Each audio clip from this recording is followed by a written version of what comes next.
আজকে আমরা জানব কিভাবে এপসন L3215 থেকে হেড ক্লিনিং করতে হয়, নোজল চেকিং করতে হয়। তো প্রথমে আমরা উইন্ডোজ বাটন ক্লিক করে সার্চ করব printer and scanner. Then click করব যে প্রিন্টার আছে সেখানে এবং ম্যানেজ অপশনে। তারপরে চলে যাব প্রিন্টার প্রেফারেন্সে। প্রিন্টার প্রেফারেন্সে যাওয়ার পর মেইনটেনেন্স, এবং এরপরে একটি অপশান আসবে যেখানে ইচ্ছা মতো আমরা যেটা করতে পারি। তো আমরা করব হেড ক্লিনিং, সেখানে ক্লিক করব। পাওয়ার ক্লিনিংও করা যায়, কিন্তু পাওয়ার ক্লিনিং করতে গেলে বেশ কিছু কালির প্রয়োজন। আমরা করব প্রিন্ট দিয়ে হেড ক্লিনিং। সেখানে ক্লিক করার পর স্টার্ট বাটন ক্লিক করব।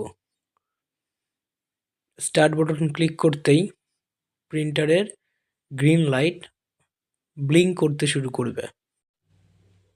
তার মানে আমরা বুঝতে পারছি আমাদের হেড ক্লিনিং শুরু হয়ে গেছে, এবং মনিটরেও তা দেখাবে।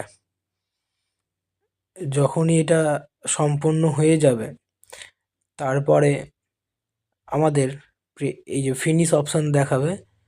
ফিনিশ অপশান করতে গেলে আমরা করতে পারি, না হলে ঠিক কেমন আমাদের ক্লিন হলো তার জন্য প্রিন্ট নোজল চেকিংয়ে গিয়ে প্রিন্ট করতে হবে। প্রিন্ট যেই মাত্র আমরা পেয়ে যাব, তা দেখে বুঝতে পারবো যে আমাদের ঠিকঠাক হলো কি না। যদি না হয় তাহলে আবার ক্লিন অপশানে ক্লিক করে আবার একই প্রসেস করতে হবে। যদি হয়ে গিয়ে থাকে তাহলে ফিনিশ করতে হবে। আমার প্রিন্টার এখন প্রিন্ট দিতে শুরু করেছে।